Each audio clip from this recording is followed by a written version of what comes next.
الحمد لله نحمده ونستعينه ونستغفره ونعوذ بالله من شرور أنفسنا ومن سيئات أعمالنا من يهده الله فلا مضل له ومن يضلله فلا هادي له وأشهد أن لا إله إلا الله وحده لا شريك له وأشهد أن محمدا عبده ورسوله أما بعد فإن خير الحديث كتاب الله وخير الهدي هدي محمد صلى الله عليه وسلم وشر الأمور محدثاتها وكل محدثة بدعة وكل بدعة ضلالة وكل ضلالة في النار.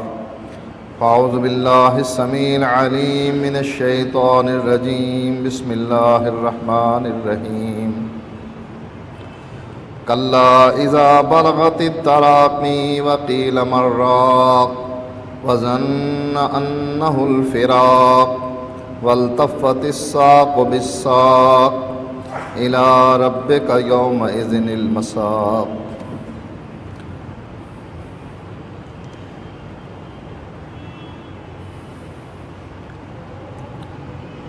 بعض چیزیں ایسی ہوتی ہیں جو انسان کو بے بس کر دیتی ہیں.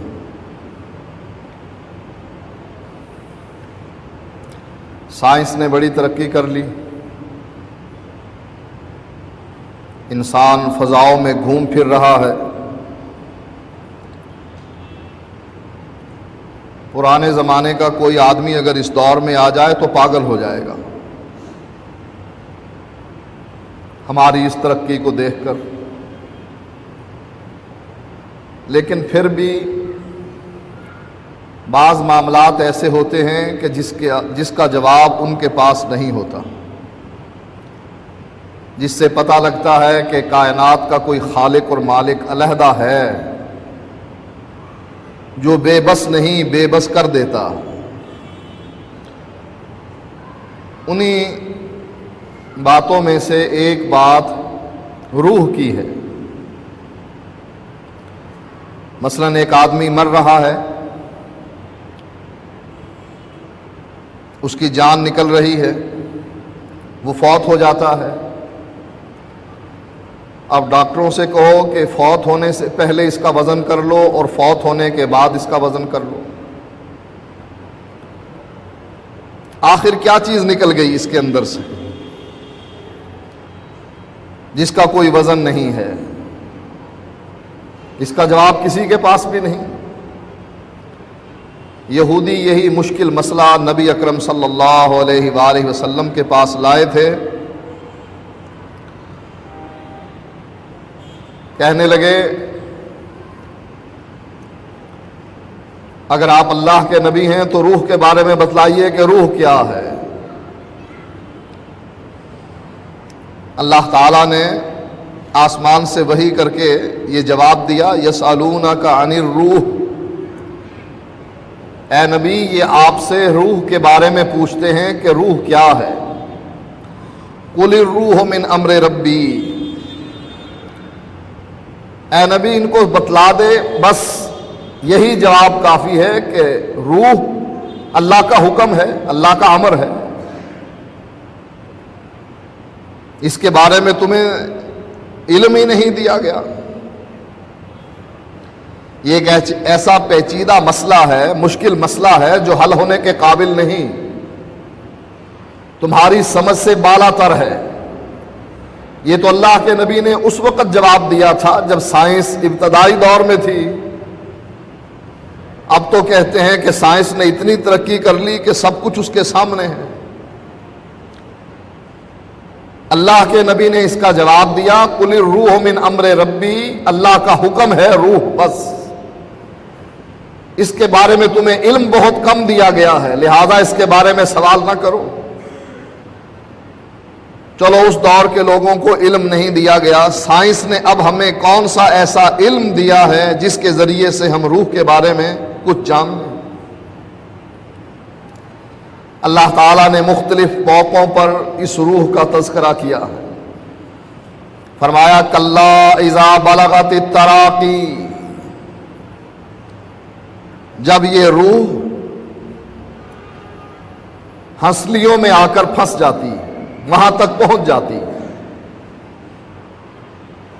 یہ جو پسلیاں ہیں، یہ جو ڈھانچہ ہے، یہاں تک روح پہنچ جاتی ہے۔ وقیل مراق، اس وقت ڈاکٹر تو تھے نہیں، آپریشن کرنے والے تو تھے نہیں، دم جھاڑ کا کام زیادہ چلتا تھا۔ اللہ نے وہی ذکر کر دیا، وقیل مراق، کہا جاتا ہے جس کی روح یہاں آ کر پھنس جاتی ہے کہ دم جھاڑ کرنے والوں کو بلا لاؤ۔ اب اس کا ترجمہ کیا کیا جائے؟ جاؤ ڈاکٹروں کو بلا لاؤ، اسپیشلسٹ کو بلا لاؤ، جو اس فیلڈ کے ماہر ہیں ان کو بلا لاؤ، حکماء کو بلا لاؤ، سب کو اکٹھا کر لو۔ وقیل مراق، ان کو کہو اس کا علاج کر دیں۔ علاج کیا ہے؟ اللہ اس کی روح کو نکالنا چاہتا ہے، ہنسلیوں تک لے آیا ہے، اب اس کو تم دوبارہ زندہ کر دو، اس کی روح کو دوبارہ ٹخنے تک پہنچا دو۔ وَظَنَّ أَنَّهُ الْفِرَاقُ، مرنے والے کو پتا ہوتا ہے کہ بس اب میں نے جانا ہی جانا، اب جدائی کا وقت آ گیا ہے۔ باپ بیٹے کی جدائی ہے، ماں بیٹی کی جدائی ہے، بھائی بھائی کی جدائی ہے، بہن بھائی کی جدائی ہے۔ وَظَنَّ أَنَّهُ الْفِرَاقُ، اس کو یقین ہو جاتا ہے کہ اب جدائی کا وقت آ گیا، میرا دانا پانی ختم ہو گیا، جتنے دن میں نے رہنا تھا رہ لیا، جو کچھ میں نے کھانا تھا کھا لیا۔ وَظَنَّ أَنَّهُ الْفِرَاقُ وَالْتَفَّتِ السَّاقُ بِالسَّاقِ، پنڈلی پنڈلی سے جڑ جاتی۔ إِلَىٰ رَبِّكَ يَوْمَئِذٍ الْمَسَاقُ، اب تجھے پتہ لگا ہے کہ تیرا جانا اللہ تعالیٰ کی طرف ہے۔ پہلے تجھے یقین نہیں تھا، پہلے ہمیں یقین ہے کہ ہم نے اللہ کے پاس جانا ہے۔ اگر ہمیں یقین ہو جائے کہ واقعی ہماری روح نے ایسے نکلنا ہے، ہم نے اللہ کے پاس جانا ہے، ہم اپنے اعمال درست نہ کر لیں، چہروں پر داڑیاں آ جائیں، عورتیں پردہ کرنے لگ جائیں، بدکاری سے توبہ کر لیں، شراب پینے سے توبہ کر لیں، جوا کھیلنے سے توبہ کر لیں، سود کھانے سے توبہ کر لیں، بھائی کا حق دبانے سے توبہ کر لیں، ظلم و زیادتی سے توبہ کر لیں، جھوٹ بولنے سے توبہ کر لیں، غیبت کرنے سے توبہ کر لیں۔ اب ہمیں یقین نہیں، لہٰذا ہم اس کو جیسے جانور چارہ کھاتا ہے، ہم یہ گناہ کے کام ایسے ہی کرتے ہیں، اور ہم یہ نہیں سمجھتے، نہیں سوچتے کہ یہ گناہ کبیرہ ہے، جس کا بعض دفعہ نبی اکرم صلی اللہ علیہ وآلہ وسلم کو بھی کہ صحابہ کو بھی خمیازہ بھگتنا پڑتا۔ حالانکہ صحابہ کی شان بہت بلند ہے، لیکن ایک موقع پر نبی اکرم صلی اللہ علیہ وآلہ وسلم فرماتے ہیں، ھذا الذی تحرک لہ العرش، یہ سعد وہ سعد ہے جس کی وفات پر عرش بھی کانپ گیا۔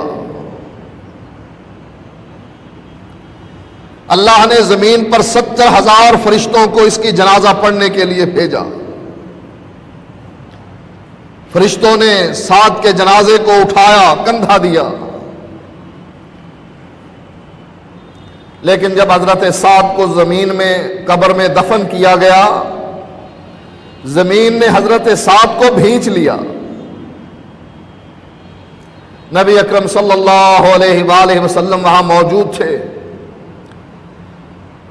آپ کو اللہ تعالیٰ نے اطلاع دی، آپ نے زبان سے یہ کلمہ ادا کیا، سبحان اللہ سبحان اللہ سبحان اللہ، اللہ اکبر۔ صحابہ پوچھنے لگے، اللہ کے نبی آج تک تو آپ نے کسی کو دفن کرنے کے بعد یہ بات نہیں کی، یہ کلمات ادا نہیں کیے، آج وجہ کیا ہے کہ آپ نے ان سعد کے دفن کرنے کے بعد یہ کلمات زبان سے ادا کیے؟ نبی اکرم صلی اللہ علیہ وآلہ وسلم فرمانے لگے، یہ جس کی وفات پر عرش کانپ اٹھا، یہ جس کے جنازے پر 70,000 فرشتوں نے حاضری دی، اس کے جنازے کو کندھا دیا۔ جب میں نے اس اللہ کے بندے کو زمین میں دفن کیا، زمین اس کے لیے تنگ ہو گئی، یہاں تک کہ میں نے اللہ کی تسبیح بیان کی، اللہ تعالیٰ نے میرے اس صحابی کے لیے زمین کو کھول دیا، میں نے اللہ کی پھر کبریائی بیان کر دی۔ جب نبی کے صحابہ بھی اس عذاب سے بچ نہیں پا رہے تو ہم کون سے باغ کی مولی ہیں کہ ہم سے کوئی حساب کتاب نہ لیا جائے۔ نبی اکرم صلی اللہ علیہ وآلہ وسلم 2 قبر والوں کے پاس سے گزرے، فرمانے لگے میرے صحابہ ان کو عذاب ہو رہا ہے، اور عذاب بھی کسی بڑے گناہ کے بدلے میں نہیں، معمولی گناہ جس کو یہ سمجھتے تھے تھا گناہ کبیرہ، یہ اس کو معمولی سمجھتے تھے۔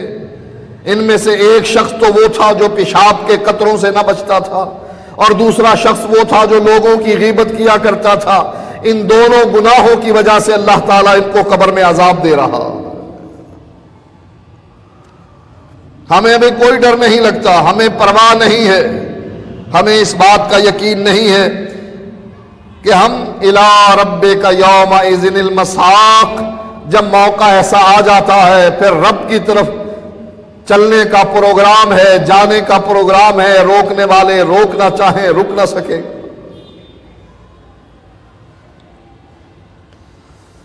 اللہ تعالیٰ قرآن مجید میں ایک جگہ پر یوں فرماتا ہے، فلولا اذا بلغت الحلقوم وانتم حینئذ تنظرون، جب یہ جان، یہ روح نکل کر حلق تک پہنچ جاتی ہے، وانتم حینئذ تنظرون، اور تم اس حالت میں اس کو دیکھ رہے ہوتے ہو، مردے کے قریب بیٹھے ہوتے ہو اور اس کی اس حالت کو دیکھ رہے ہوتے ہو۔ وَنَحْنُ أَقْرَبُ إِلَيْهِ مِنْكُمْ وَلَٰكِن لَّا تُبْصِرُونَ، ہم تم سے زیادہ اس کے قریب ہوتے ہیں، یعنی ہمارے فرشتے تم سے زیادہ اس مرنے والے کے قریب ہوتے ہیں۔ وَلَٰكِن لَّا تُبْصِرُونَ، تم ہمارے فرشتوں کو دیکھ نہیں پاتے ہو۔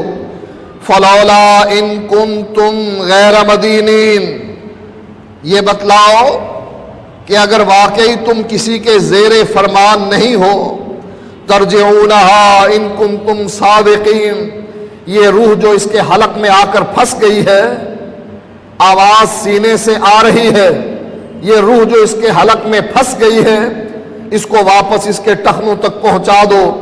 ترجعونہا ان کنتم صادقین، اگر تم اس بات میں سچے ہو کہ تم نے اللہ کے پاس نہیں جانا ہے، اللہ کو جواب نہیں دینا ہے، میدان محشر میں اکٹھا نہیں ہونا ہے، پل صراط کو کراس نہیں کرنا ہے، قبر میں میرے فرشتوں کو جواب نہیں دینا ہے، ترجعونہا ان کنتم صادقین، اگر سچے ہو تو اس روح کو دوبارہ اس کے ٹخنوں تک پہنچا دو۔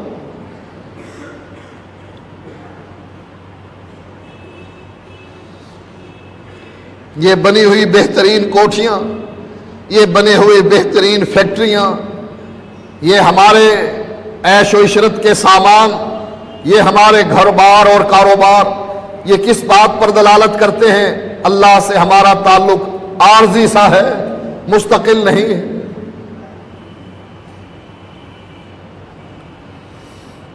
دنیا میں انسان اتنے پاؤں پھیلائے جتنی ضرورت ہے، اس دن کے لیے اکٹھا کر لے جس دن اس کو ان چیزوں کی ضرورت ہے۔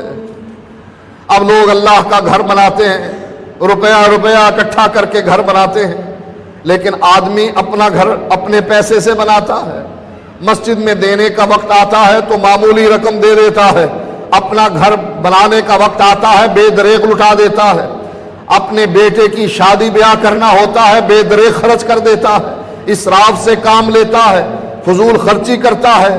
اس کو اس بات کا ڈر نہیں کہ کل قیامت کے دن مجھ سے ان چیزوں کے بارے میں سوال کیا جائے گا۔